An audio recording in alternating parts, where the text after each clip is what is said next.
Raccoon hyphen hyphen hyphen hyphen Formers.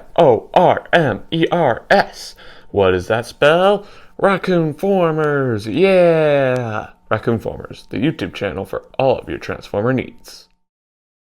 Hello everyone, Raccoon-Formers here, and welcome to day 3 of the Transforming Robot Toys Advent Calendar. Yesterday we got a large knockoff Bumblebee figure with cool motorized wheels, which was pretty impressive and pretty different than what I got from day 1, so I'm definitely extremely excited to see what day 3 has in store. So without further ado, let's go ahead and open up the third slot. Let's bring it in for a close-up, and right down here we have day 3. And it looks like day 3 is an extremely small door, so I'm pretty intrigued to see what's inside. So let's get her open like so. Ooh, very cool. What do we have here? Come on there. Come on. Come on. Come on. Ooh, a tank of some kind. I'll be right back. I'm gonna go figure it out off camera. Alrighty, everyone. I officially figured out how to deal with this little figure here, so it's time to take a look at its details. So let's bring it in for a close-up. Its tank mode looks pretty nice, if I'm being honest. We have an awesome looking turret here, which can spin, but it's also removable, which I'm not a huge fan of. Thankfully, it doesn't pop off ridiculously easily, but I feel like it's completely unnecessary that it is removable. But it just snaps on all nice like as well. But I definitely am a huge fan of this gray and red color scheme here. The barrels, or the top parts anyway, are decked out in red. Bottom parts are decked out in gray. It would have been nice if maybe the tips were black to make them look cooler, but still cool nonetheless. We have this awesome looking texture down here. All really cool. And the rest of the figure is decked out in green and brown. The body is green and the treads are brown. It doesn't have wheels. It just slides, but it's aight. And he does have quite a lot of kibble underneath. You can literally see the entire robot mode body, but it's all right. His transformation is quite simple. You can basically fold these pieces down, split them, and then you can fold the treads down like this.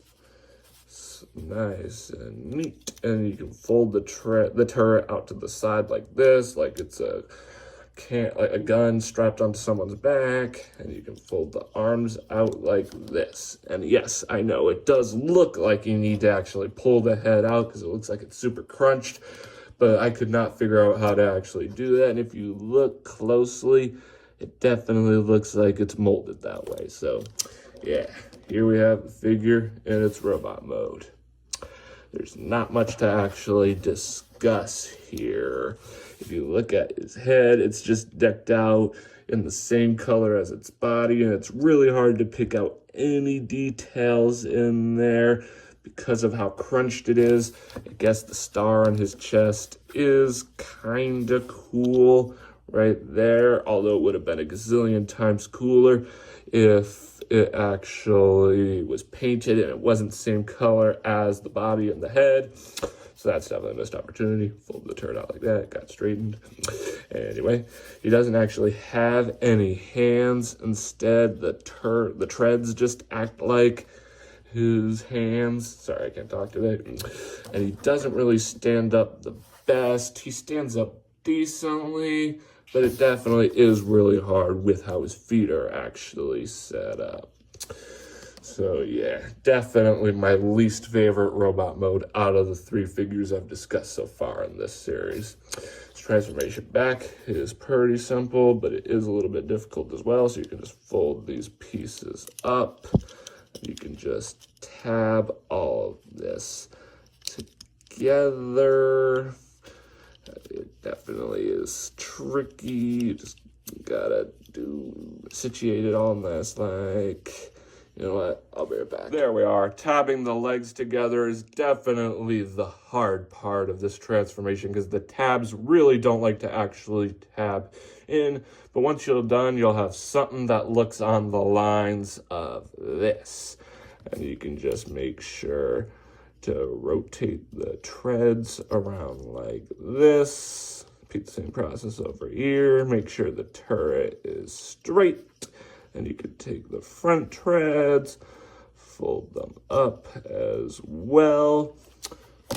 And boom, here we have the figure back in its tank mode. But once again, I didn't actually have any comparisons for this guy because I couldn't find any legit Transformers figures that reminded me of him. But if you have any legit Transformers figure that remind you of this little guy, don't hesitate to let me know in the comments. I'd love to hear it. Well, friends, this pretty much wraps up this video. Thanks for tuning in. Remember to click that big red subscribe button and hit that notification bell so you never miss out on a future video. And make sure to stay tuned for tomorrow for day 4 of this advent calendar. Even though I wasn't as high on the figure I got from day 3 as I was the figure from day 1 and day 2, it's still a pretty decent figure that I quite enjoy, and I'm still definitely extremely excited to see what day 4 has in store, so make sure to rendezvous back here tomorrow for that. Anyway, that's all I have to say. As always, I'm Raccoon-Formers, and I'll catch you next time. Peace.